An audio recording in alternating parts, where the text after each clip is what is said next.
आइए इस सेशन में हम सीखते हैं कि फाइल एक्सप्लोरर के जो ऊपर जो टैब्स दी गई हैं उनमें क्या क्या विशेषताएं हैं और क्या क्या फीचर्स हैं। बारी बारी से उन सब की जानकारी हम लेते हैं। आइए सबसे पहले बात करते हैं फाइल टैब की। यदि आप फाइल की बात करें तो यहाँ से आप नई विंडो खोल सकते हैं। ये विंडो उस लोकेशन को खोलेगी जिस लोकेशन को आपने सेलेक्ट किया हुआ है। इसके लिए सबसे पहले आप किसी फोल्डर को जिसको आप खोलना चाहते हैं अलग विंडो में सेलेक्ट कर लें। उसके पश्चात फाइल, ओपन न्यू विंडो और यहाँ से न्यू विंडो पे क्लिक कर दें। आप देखेंगे कि उस फोल्डर को एक नई विंडो के साथ खोल दिया गया है। अब आप इस विंडो में अलग से काम कर सकते हैं और मैं यहाँ से इसे क्लोज भी कर सकता हूँ। यहीं पे ओपन न्यू विंडो में आप न्यू प्रोसेस के रूप में भी नई विंडो खोल सकते हैं। नई प्रोसेस में ये बिल्कुल डिफरेंट प्रोसेस रहेगी कंप्यूटर के लिए और परफॉर्मेंस भी अच्छी रहेगी इसकी वर्कआउट करते समय। मैं यहाँ इसे फिर से क्लोज कर देता हूँ। यदि आप कमांड प्रॉम्प्ट से कमांड देना जानते हैं तो यहाँ से कमांड प्रॉम्प्ट का प्रयोग कर सकते हैं आप। आने वाले सेशंस में हमारे पास कमांड प्रॉम्प्ट के लिए अलग से एक सेशन है। यदि आप अपने किसी फोल्डर को सिलेक्ट करके रखते हैं, फाइल में जाकर ओपन कमांड प्रॉम्प्ट पर क्लिक करके ओपन कमांड प्रॉम्प्ट पे क्लिक करेंगे तो देखेंगे कि आप डायरेक्टली इस फोल्डर में आ चुके हैं जिस फोल्डर पे आपने क्लिक किया हुआ था। अब आप यहाँ पे डोज कमांड्स का प्रयोग करते हुए अपने कार्य को कर सकते हैं। जैसे यहाँ पे मैं डायरेक्टरी कमांड चलाना चाहता हूँ, dir। ये डायरेक्टरी का अर्थ उन्हीं फोल्डर से हैं जिनकी जानकारी अभी हमने पिछले सेशन में ली है। डायरेक्टरी और फोल्डर एक ही बात है। अब यहाँ पे मैं स्टार कर देता हूँ और एंटर प्रेस कर देता हूँ। आप देखेंगे कि ISST एम्स के फोल्डर में जितनी भी डायरेक्टरीज हैं वो सारी की सारी यहाँ लिस्टेड हो गई हैं, डेट्स के अनुसार, टाइम के अनुसार, डायरेक्टरी के अनुसार और अल्फ़ाबेटिकल ऑर्डर के साथ। इसके अलावा नीचे भी काफ़ी सारी इन्फॉर्मेशन दी गई है कि कितने बाइट्स मेरे पास अवेलेबल हैं, कितने फ्री हैं। यदि मैं इस कमांड प्रॉम्प्ट को बंद करना चाहता हूं तो यहां से मैं इस कमांड प्रॉम्प्ट को बंद कर सकता हूं। इसी तरह से यदि आप फाइल पे दोबारा जाएं, आप कमांड प्रॉम्प्ट को एज ए एडमिनिस्ट्रेटर भी खोल सकते हैं। कुछ ऐसी टास्क रहती हैं जिसमें एडमिनिस्ट्रेटर लॉगिन होना ज़रूरी है, तो आप यदि एडमिनिस्ट्रेटर लेवल पे अपना कमांड प्रॉम्प्ट खोलना चाहते हैं तो डायरेक्टली यहाँ क्लिक कर दें आप। इसी तरह से विंडोज़ पावर शेल जो कमांड प्रॉम्प्ट का एक बहुत ही एडवांस रूप है, ये हम कह सकते हैं। विंडोज़ पावर शेल से भी आप कमांड दे सकते हैं। विंडोज़ पावर शेल एक नया इंटरफेस है कमांड्स देने के लिए। इसमें भी आप इसी तरह से कमांड्स देते हैं, परंतु ये एक अलग लेवल प्रोवाइड करवाता है कमांड्स देने के लिए और एक अलग लेवल ऑफ राइट्स भी प्रोवाइड करवाता है। इसके लिए आप पावर शेल को क्लिक करें। यहाँ आप देखेंगे कि एक विंडो अवेलेबल हो गई है। वैसे ही कुछ जानकारी आपके पास विंडो में है कि आप किस फोल्डर में इस वक्त हैं। PS का अर्थ है पावर शेल, जो ये जानकारी दे रहा है कि अब आप पावर शेल का प्रयोग कर रहे हैं। इसमें भी मैं काफ़ी सारी उन्हीं कमांड्स को प्रयोग कर सकता हूं जो मैं डोज में प्रयोग करता हूं। अब यहाँ पे यदि मैं डायरेक्टरी कमांड का प्रयोग करता हूं और एंटर प्रेस कर देता हूं तो आप देखेंगे कि जितनी भी डायरेक्टरीज लिस्टेड हैं मेरे पास, जितने भी फोल्डर्स हैं मेरे पास इस ISST एम्स फोल्डर के अंतर्गत, उन सब की जानकारी मेरे पास यहाँ अवेलेबल हो जाएगी।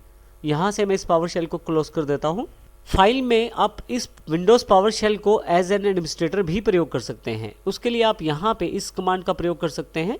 एज एन एडमिनिस्ट्रेटर आपको तब आवश्यकता हो सकती है जब कोई खास कार्य आपको करना है।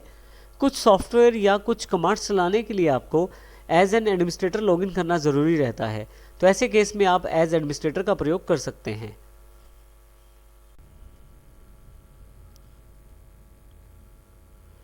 फाइल में नेक्स्ट हमारे पास ऑप्शंस अवेलेबल हैं।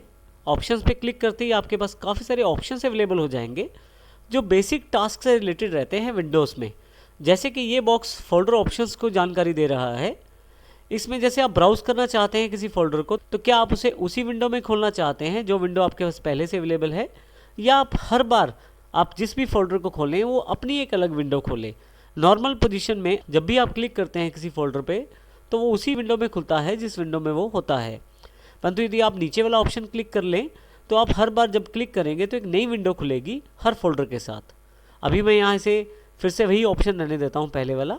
इस तरह से आप नीचे वाली ऑप्शन सेलेक्ट कर सकते हैं। जैसे हमने पहले जानकारी दी थी आपको, यहाँ किसी भी आइटम को खोलने के लिए आपको डबल क्लिक करना होता है, जो कि इस ऑप्शन के अनुसार है। परंतु यदि आप चाहते हैं कि सिंगल क्लिक पे ही ये आइटम आपकी खुल जाए तो उसके लिए आप सिंगल क्लिक सेलेक्ट कर लें। यहाँ से अप्लाई करके ओके कर दें तो आपके पास सिंगल क्लिक पे ही वो आइटम खुलनी शुरू हो जाएगी। अभी मैं डिफ़ॉल्ट स्टोर कर देता हूँ और यहाँ मैं अभी इस बॉक्स को कैंसिल कर देता हूँ। आप अपनी सुविधा अनुसार यहाँ पे काफ़ी सारे ऑप्शन हैं जिनका चुनाव कर सकते हैं। और यदि आप किसी तरह की हेल्प लेना चाहते हैं तो हेल्प ले सकते हैं यहाँ से फाइल एक्सप्लोरर में। क्लोज करने पर फाइल एक्सप्लोरर से आप बाहर आ जाएंगे। आइए अब बात करते हैं हम होम टैब के सेक्शन की। होम टैब पे यदि आप क्लिक करें तो आपके सामने कुछ इस तरह का इंटरफेस अवेलेबल हो जाएगा रिबन के रूप में। यहाँ पे आपके पास काफ़ी सारे ऑप्शंस हैं ग्रुप्स में बटे हुए। पहला ग्रुप है क्लिपबोर्ड। अभी यदि आप यहाँ देखें तो क्लिपबोर्ड में काफ़ी सारी कमांड्स हैं। इसी तरह से दूसरा ग्रुप ऑर्गेनाइज है, तीसरा न्यू, ओपन और सिलेक्ट। आप अपने किसी भी फोल्डर को क्विक एक्सेस यहाँ पे शामिल कर सकते हैं। इसके लिए आपको केवल करना इतना है कि क्लिक करके रखें आप फोल्डर पे, पिन टू क्विक एक्सेस पे क्लिक कर दें। जैसे ही पिन टू क्विक एक्सेस करेंगे, अगली बार जब आप क्विक एक्सेस का प्रयोग करेंगे यहाँ पे, तो आप देखेंगे कि वो फोल्डर यहाँ पे भी अवेलेबल हो गया है। और यदि आप यहाँ से हटाना चाहते हैं तो राइट क्लिक करें, अनपिन फ्रॉम क्विक एक्सेस कर दें। मैं वापस आ जाता हूँ। उसके पश्चात यदि आप किसी फाइल या किसी फोल्डर को कॉपी करना चाहते हैं तो पहले सिलेक्ट कर लें। जैसे मैंने इसको सिलेक्ट कर लिया, ये मेरी सैम्पल नाम से एक फ़ाइल है। अगर मैं इसका डुप्लीकेट बनाना चाहता हूँ, इसके लिए मैं कॉपी पे क्लिक करूँगा। अगर मुझे डुप्लीकेट यही चाहिए तो मैं यहीं पे पेस्ट कर दूँगा। जैसे कि देखें, सैम्पल कॉपी के रूप में एक डुप्लीकेट अवेलेबल हो गया है सेम फाइल का। परंतु यदि मैं इस फाइल की कॉपी कहीं और चाहता हूँ, जैसे कि मैं डेस्कटॉप पे अब इसे पेस्ट करना चाहता हूँ, तो डेस्कटॉप पे क्लिक करूँगा और यहाँ पे जाके पेस्ट कर दूँगा। आप देखेंगे कि उस फाइल की एक कॉपी यहाँ भी अवेलेबल हो गई है। मैं फिर से वापस अपनी ई ड्राइव पे आ जाता हूँ। आप चाहें तो किसी फाइल को मूव कर सकते हैं। उसके लिए कट और पेस्ट का प्रयोग करना पड़ेगा। जैसे कॉपी और पेस्ट से डुप्लीकेट अवेलेबल होता है फाइल का, इसी तरह से कट और पेस्ट से वो फाइल मूव हो जाता है एक जगह से दूसरी जगह पे। जैसे उदाहरण के तौर पे यहाँ डॉक्यूमेंट्स में चला जाता हूँ। माई टेक्स्ट के नाम से एक फ़ाइल पड़ी हुई है, मैं इसको सेलेक्ट कर लेता हूँ और यहाँ से कट पे क्लिक कर देता हूँ। जैसे ही कट पे आप क्लिक करेंगे, आप देखेंगे कि यहाँ पे आइकॉन थोड़ा सा डिम हो गया है। अब जहाँ पे मैं इसको मूव करना चाहता हूँ इस फाइल को, वहाँ पे क्लिक करूँगा। जैसे मैं ई पे लाना चाहता हूँ और यहाँ पे पेस्ट कर दूँगा।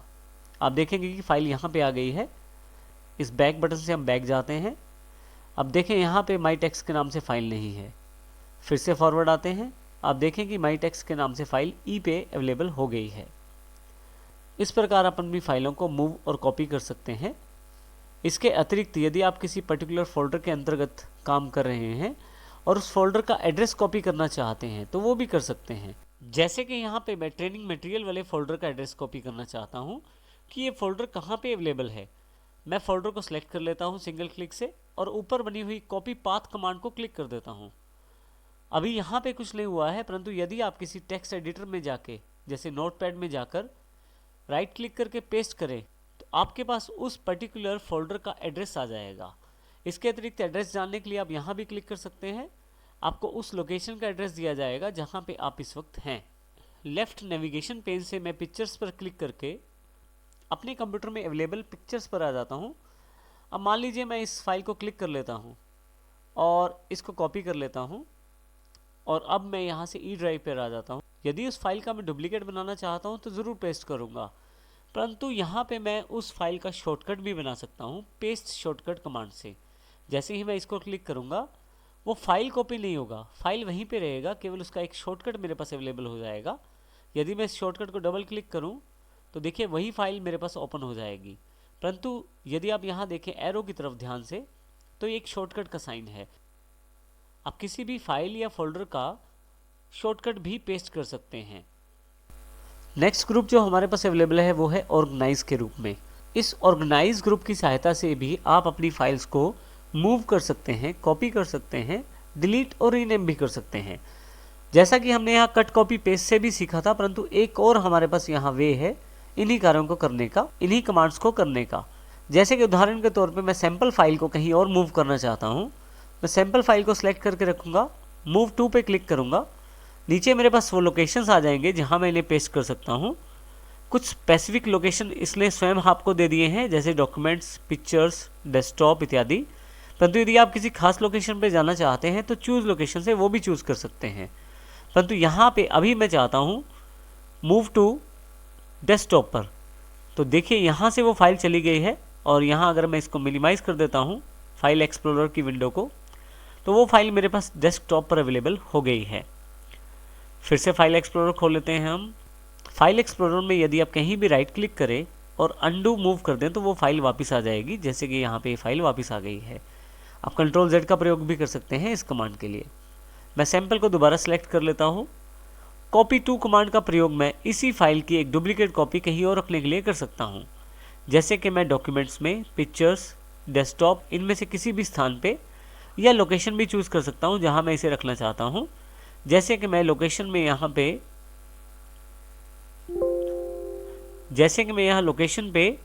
डॉक्यूमेंट्स में एक नया फोल्डर बना लेता हूँ न्यू फोल्डर से।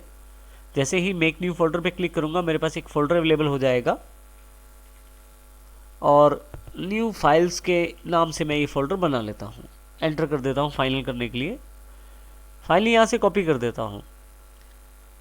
अब यदि आप डॉक्यूमेंट्स में जाएं, न्यू फाइल्स पे जाएं, तो आप देखेंगे ये फाइल वहाँ भी अवेलेबल है। तो इस प्रकार से आप आसानी से मूव टू और कॉपी टू कमांड का प्रयोग कर सकते हैं। परंतु यदि आपको वो फाइल नहीं चाहिए तो फाइल सेलेक्ट कर लें और डिलीट कमांड का प्रयोग करें। इससे आपकी ये फाइल यहाँ से चली जाएगी। जैसे डिलीट करेंगे यहाँ से फाइल चली जाएगी। मान लीजिए आपसे कोई फाइल गलती से डिलीट हो जाती है, तो अब आप उसको कैसे वापस पाएंगे?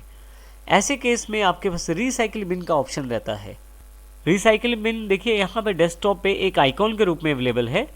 रिसाइकिल बिन बेसिकली एक डस्टबिन की तरह अवेलेबल है आपके पास। यहाँ पे जो भी फाइल्स डिलीट करते हैं आप, वो सभी रिसाइकिल बिन में अवेलेबल हो जाती हैं। यदि मैं डबल क्लिक करके इसे ओपन करूं तो आप देखेंगे यहाँ बहुत सारी फाइलें पहले से हैं और यहाँ पे जो मैंने अभी फाइल डिलीट की है सैंपल, वो भी यहाँ पे आ गई है। मैं चाहूँ तो इसको वापस लेके जा सकता हूँ। यानी कि अगर मैं किसी फाइल को गलती से डिलीट कर देता हूँ और मुझे वो फाइल वापस चाहिए, तो मैं रिसाइकिल बिन पर आकर उस फाइल को वापस पा सकता हूँ। इसके लिए मुझे उस फाइल को सिलेक्ट करना है, राइट क्लिक करना है और रिस्टोर का बटन दबाना है। जैसे ही आप रिस्टोर करेंगे, मैं रिसाइकिल बिन को क्लोज कर देता हूँ, फिर से वापस आता हूँ ई ड्राइव पे, तो आप देखेंगे कि यहाँ पे आपके पास वो फाइल वापस आ गई है। तो इस प्रकार यदि आपकी फाइल गलती से डिलीट हो गई है आपसे, तो आप उसको रिसाइकिल बिन से रिस्टोर करके वापस ला सकते हैं। परंतु मान लीजिए कि मैं इस फाइल को परमानेंट डिलीट करना चाहता हूँ। मैं चाहता हूँ ये फाइल रिसाइकिल बिन में भी ना जाए और मेरे कंप्यूटर से बिल्कुल पूरी तरह से डिलीट हो जाए। तो ऐसे केस में आप फाइल को सिलेक्ट करें, डिलीट पर जाएं, बिल्कुल नीचे की तरफ ऑप्शन दिया हुआ है, नीचे छोटा सा एरो दिया हुआ है, यहाँ पे क्लिक करें। आपके पास दो ऑप्शन और खुल जाएंगे, रिसाइकिल और परमानेंटली डिलीट। रिसाइकिल करते ही बिल्कुल पहले वाला ऑप्शन आएगा, आपकी ये फाइल डिलीट होकर रिसाइकिल बिन में चली जाएगी। परंतु यदि आप परमानेंटली डिलीट कर देते हैं तो ये फाइल रिसाइकिल बिन में ना जाकर पूरी तरह से डिलीट हो जाएगी आपके कंप्यूटर से। मैं परमानेंटली डिलीट को क्लिक कर देता हूँ और फाइनली वार्निंग मैसेज मेरे पास है कि क्या मैं परमानेंटली डिलीट करना चाहता हूँ इस फाइल को। जी यस कर देता हूँ यहाँ से मैं। और अब मैं जाकर रिसाइकिल बिन में देखता हूँ तो मेरे पास किसी भी तरह की कोई सैम्पल फाइल अवेलेबल नहीं है और ये पूरी तरह से कंप्यूटर से परमानेंट डिलीट हो चुकी है। तो इस तरह से कोई फाइल जिसको आप परमानेंट डिलीट करना चाहते हैं, आप डिलीट में परमानेंट डिलीट का ऑप्शन प्रयोग कर सकते हैं। आप किसी फाइल या फोल्डर का नाम भी बदल सकते हैं। उसके लिए आपको केवल करना इतना है कि आप उस फाइल पे क्लिक करें और रीनेम को प्रेस करें। इसके लिए मैं डॉक्यूमेंट सेक्शन में जाता हूँ। मेरे पास यहाँ माई फाइल के नाम से एक फ़ाइल पड़ी है। रीनेम पे क्लिक करता हूँ। शॉर्टकट के रूप में आप F2 का प्रयोग भी कर सकते हैं। देखिए नाम चेंज करने के लिए आपके पास उस फाइल को सिलेक्ट कर लिया गया है। मैं इस फाइल का नाम चेंज कर देता हूँ। इस फाइल का नाम रख देता हूँ जैन डेटा फाइल और एंटर कर देता हूँ। अब देखेंगे कि इस फाइल का नाम बदल गया है। तो आप रीनेम करने के लिए इस कमांड का प्रयोग कर सकते हैं। नेक्स्ट ग्रुप जो हमारे पास अवेलेबल है वो न्यू के रूप में है। न्यू का प्रयोग आप नई आइटम्स बनाने के लिए कर सकते हैं, जैसे कि नया फोल्डर या नई फाइल। जिस लोकेशन पर आप नया फोल्डर बनाना चाहते हैं पहले उस लोकेशन को खोल लीजिए। ई में नया फोल्डर बनाना चाहता हूँ तो मैं ई ड्राइव को क्लिक कर लेता हूँ। न्यू फोल्डर पे क्लिक करता हूँ। मेरे पास यहाँ एक फोल्डर बनाने के लिए ऑप्शन अवेलेबल हो जाएगी। यहाँ पे इस फोल्डर का नाम मैं रख दूंगा।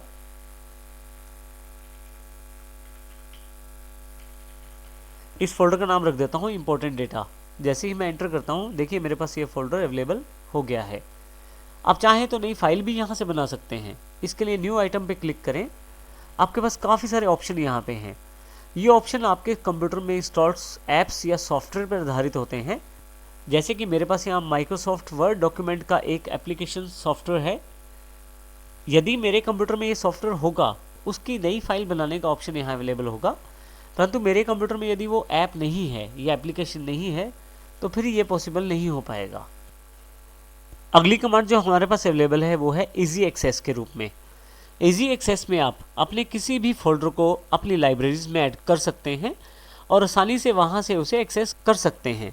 जैसे कि मैं इंपॉर्टेंट डेटा को सिलेक्ट कर लेता हूँ, इजी एक्सेस पे जाता हूँ और इंक्लूड इन लाइब्रेरी करता हूँ।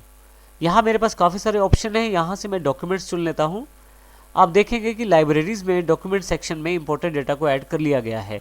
यदि मैं लाइब्रेरीज़ पे क्लिक करूँ, डॉक्यूमेंट्स पे क्लिक करूँ, तो आप देखेंगे इंपॉर्टेंट डेटा फोल्डर में जितनी भी फाइल्स हैं वो यहाँ दिखाई गई हैं। मैं ई पे वापस चला जाता हूँ। यदि आप नेटवर्किंग एनवायरनमेंट में काम करते हैं और एक कंप्यूटर से दूसरे कंप्यूटर का डेटा शेयर करते हैं तो इजी एक्सेस में दूसरी ऑप्शन मैप एज ड्राइव है। मैप एज ड्राइव क्लिक करके आप उस पर्टिकुलर फोल्डर का नाम दे सकते हैं जिस फोल्डर को आप एक्सेस करना चाहते हैं दूसरी ड्राइव पे। यहाँ पे मैप ड्राइव का अर्थ ये है कि जिस प्रकार आप नेटवर्क से कुछ परमिशंस के साथ ड्राइव को एक्सेस कर सकते हैं, वैसे ही आप कुछ परमिशंस के साथ इन फोल्डर्स को भी एक्सेस कर सकते हैं। अगला ग्रुप जो हमारे पास अवेलेबल है वो है ओपन के रूप में। ओपन ग्रुप में हमारे पास सबसे पहली कमांड है प्रॉपर्टीज़ के रूप में। किसी भी फाइल और फोल्डर की आप आसानी से प्रॉपर्टीज़ जान सकते हैं। केवल क्लिक करें फाइल पे या फोल्डर पे। जैसे यहाँ मैंने सैम्पल फाइल पे क्लिक कर दिया है, प्रॉपर्टीज़ पे क्लिक करें, आपके सामने उस फाइल की पूरी डिटेल अवेलेबल हो जाएगी। किस प्रकार की फ़ाइल है, साइज़ क्या है फाइल का, किस डेट को बनाई गई, मॉडिफाइड डेट और एक्सेस्ड, कब कब उसको प्रयोग किया गया।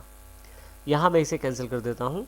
यदि आप इस फाइल को खोलना चाहते हैं तो आप डबल क्लिक करके डायरेक्टली खोल सकते हैं। इसके अतिरिक्त यहाँ से ओपन पे भी क्लिक करके आप खोल सकते हैं फाइल को।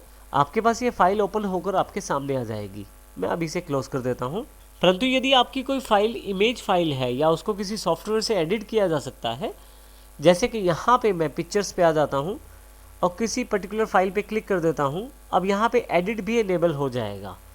यहाँ एडिट पे क्लिक करते ही मेरे पास उस पर्टिकुलर फाइल से रिलेटेड जो सॉफ्टवेयर है वो खुल जाएगा और मैं इस पर्टिकुलर फाइल को एडिट कर सकता हूँ। किसी फाइल की पर्टिकुलर हिस्ट्री भी आप यहाँ से जान सकते हैं, शो हिस्ट्री से। इसके अतिरिक्त मैं फिर से ई पे वापस आ जाता हूँ। इसके अतिरिक्त फाइल एक्सप्लोरर में सिलेक्ट करने के लिए एक सिलेक्ट ग्रुप अलग से अवेलेबल है। यदि मैं ई ड्राइव के अंतर्गत सभी फाइल्स या फोल्डर्स को सिलेक्ट करना चाहता हूँ तो सिलेक्ट ऑल पे क्लिक करते ही मेरे पास सारे के सारे फाइल्स और फोल्डर सिलेक्ट हो जाएंगे। आप इसके लिए कंट्रोल ए का प्रयोग भी कर सकते हैं। इसके अतिरिक्त यदि मैं कुछ बीच में से सिलेक्ट करना चाहता हूँ तो क्लिक करके रखूँगा और कंट्रोल प्रेस करके रखूँगा। कंट्रोल प्रेस करने के साथ ही मैं क्लिक करूंगा तो जिन फाइल्स पे मैं क्लिक करूंगा वो सभी सिलेक्ट हो जाएंगी। यदि आपके पास सारी फाइलें सिलेक्ट हैं, आप माउस को ड्रैग करके भी सिलेक्ट कर सकते हैं। इसके अतिरिक्त यदि आपके पास कोई एक पर्टिकुलर फाइल सिलेक्ट है परंतु आप बाकी सारी फाइलें सिलेक्ट करना चाहते हैं इस फाइल को छोड़ के, मान लीजिए मुझे इंपॉर्टेंट डेटा को छोड़कर बाकी सारी फाइलें सिलेक्ट करनी है, तो मैं इंपॉर्टेंट डेटा को सिलेक्ट करूंगा और इन्वर्ट सिलेक्शन कर दूंगा। आप इन्वर्ट सिलेक्शन का बटन दबाते ही जो फाइल या फोल्डर आपने सेलेक्ट किया था उसको छोड़ के बाकी सारी फाइल्स और फोल्डर सेलेक्ट कर लिए जाएंगे। इन्वर्ट सिलेक्शन का ये फ़ायदा रहता है, इसे आसानी से आप सिलेक्शन कर सकते हैं इन्वर्ट रूप में। तो इस प्रकार से हमने इस सेशन में होम टैब की पूरी जानकारी ली है।